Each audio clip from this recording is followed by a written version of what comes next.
Rashad Jamal White is an online influencer that is into spiritual topics and beliefs with 90k followers on Instagram and 188k followers on TikTok. He's built a strong fan base over the years. He used to be a rapper out of Chicago, but that didn't work out, so he shifted to the spiritual hustle, making videos such as this. Sit with self for a little while, and I guarantee you, your soul remembers that. You're just running from your soul because you're too busy listening to different frequencies all day. Be still and sit with yourself. Meditate. I don't know that this is Atlantis.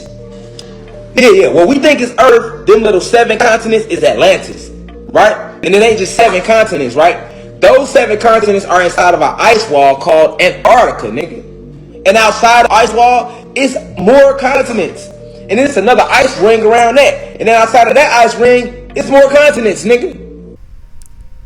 While there is some truth to what he says, the events that have transpired over the last couple years have landed Rashad in some big trouble with the law, as his crimes of child molestation and cruelty to a child reportedly happened February 22nd, 2020, 222. Let's search up and see what that means real quick. Good, okay. Good fortune in finances, relationships, career, as well as a reminder to work towards your soul's purpose. I'm sure the irony is not lost on Rashad. In all seriousness, these crimes are disgusting and infuriating to read. You got 16 years in prison for this and 22 years probation. There were those twos again, man. All the while, his social media is still being ran by someone reposting past content and selling gemstones, with plenty of people still supporting him, believing he did nothing wrong. The common belief among his fans is this was all due to his beliefs and what he exposed about the world, and the higher ups and the elite just didn't want that truth to get out, and they had to silence him somehow. I don't deal with conspiracies unless there is concrete evidence to back it up. For example, I believe in pedogate conspiracy deeply. There's so much evidence I wouldn't even consider it a conspiracy. One detail of many is this logo here, which is meant to represent Boy Lover and has been recognized by the FBI. It's found in many children's shows, in particular Disney and Nickelodeon. These two networks had a long history of hiring sexual predators and abusers, one of which being Brian Peck, who worked at Nickelodeon and was fired for raping a child on the set. You want to guess where he ended up after he got out a year later? By fucking Disney, to work on The Sweet Life of Zack and Cody. Speaking of Disney, to add to this mess, the former Walt Disney vice president, who was sentenced to a hefty fucking sentence in a child sex abuse investigation. And by hefty, I mean the dude got 6 fucking years in prison. So acknowledging all that, how is it that this dude gets 16 years plus 22 years probation, meaning those 22 years, if you even step wrong, nigga, you're going right back to fucking prison? How is it these people, from the fucking common worker to a vice president of a, big ass channel, how do they get these low ass sentences and they're right back working near children? Sorry, I got sidetracked, but the point of me bringing this up is I only deal with conspiracies that have real backing, okay? But there's a whole lot of funny shit when it comes to Rashad's case, and we're gonna go ahead and dive into it. Let's get to it.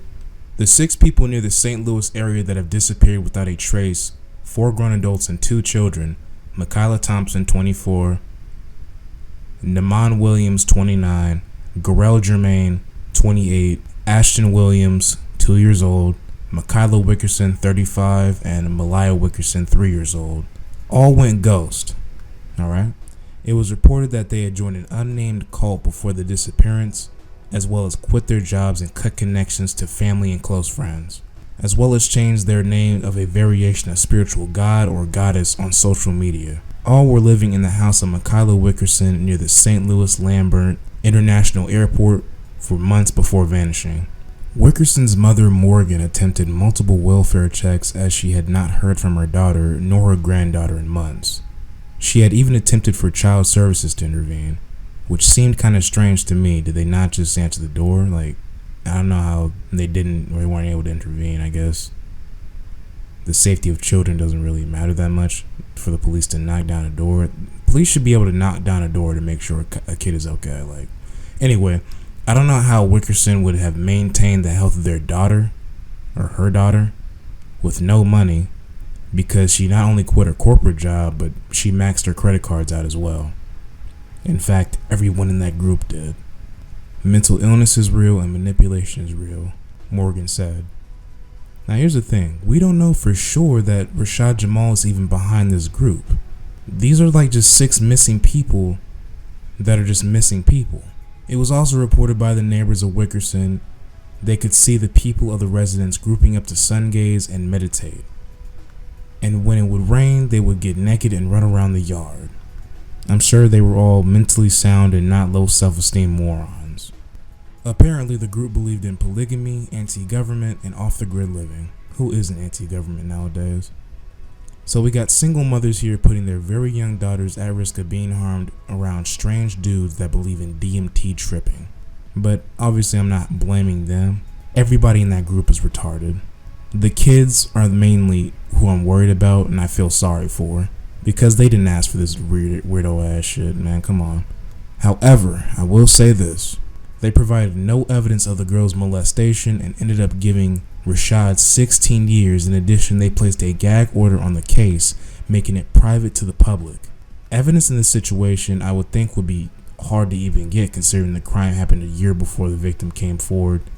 And as I mentioned to you earlier, you have white workers that are at Nickelodeon raping children and getting a year of lockup and a brand new job around children within 2 fucking years. So what's really going on? So considering that it's interesting he got so much time, why is it that they cannot provide evidence or make the case public? It makes a little sense, and I'm guessing there's something bigger.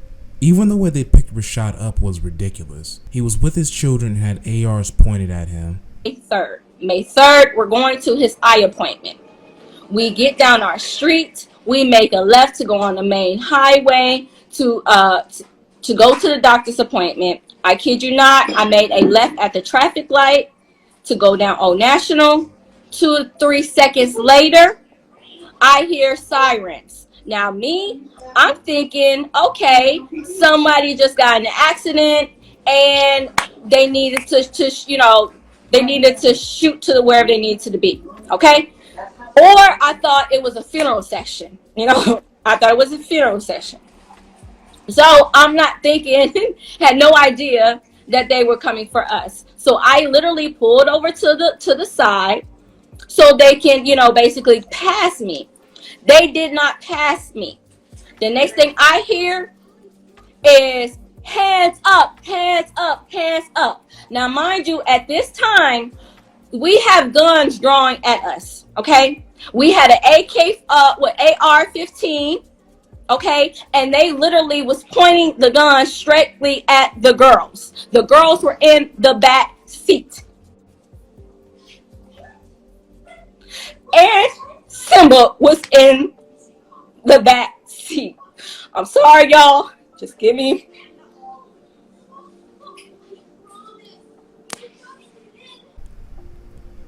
They treated him like a drug kingpin, took away his bond, and put a gag order on the case. Something is definitely up. There are currently multiple petitions to get Rashad justice, one of which calls for the gag order to be removed, and I will link that below, because they'll have white predators all day with a case wider than a fucking tie hooker's legs, and they get a max of 5 years for doing way worse shit with evidence they are not scared to show. Not to mention that cult, that was for sure a cult, didn't have any contact with Rashad. Rashad denies even knowing these people. The authorities literally just said they display the similar behaviors and that's it. Sounds like some irrelevant shit that they're trying to throw onto him to sully his image. You want a real example of a cult? Search up Nature Boy or Charles Manson. I did not see any type of footage of Rashad Jamal acting like either of those two men. Wouldn't be the first time they did this to a black man though. Do I really need to go through all the times the US government has gone out of its way to kill? MLK Day was not too long ago. Malcolm X, how to be current XSS Tentacion. The common trait among these three is that they want a positive change from and for the black community. To conclude, the only real way to get answers that we need is to get that gag order removed, which again, I will link below in the description so we can get a petition signed to get that lifted. Maybe that will do something, maybe it won't, I don't know. But I didn't come to make this video to be negative and say Rashad should stay in jail. I don't want to pick sides at all. I just want to say what everyone knows in a quick little video to not make it too complicated, because they want to pull this shit talking about these 6 people have disappeared out of nowhere and it's all his fault. That's exactly how they're trying to paint it. The nigga doesn't even know them. They probably watch his videos, but there's no real correlation between those people and Rashad. And I don't even watch the dude at all. Like, this is my first time even hearing about him for real. And I was sitting there like, something to do with children getting 16 years, but white dudes can walk around doing all types of shit and get slaps on the wrist. Yeah, let me look into this real quick. He surely has some eyes on him. Then again, people like Charleston White say outlandish shit all the time, or to be on more point, Tariq Nasheed, Jason Black, Professor of Black Truth all speak on the betterment of black people and have a huge following, and all 4 of these people except for Charleston are pretty alright and don't have harm done to them, let alone such ugly charges like child molestation slapped on them. So it really makes you think, is him being a chomo so far-fetched, or are they fucking lying? Like what they do with a whole lot of things. Give me your opinion in the comments.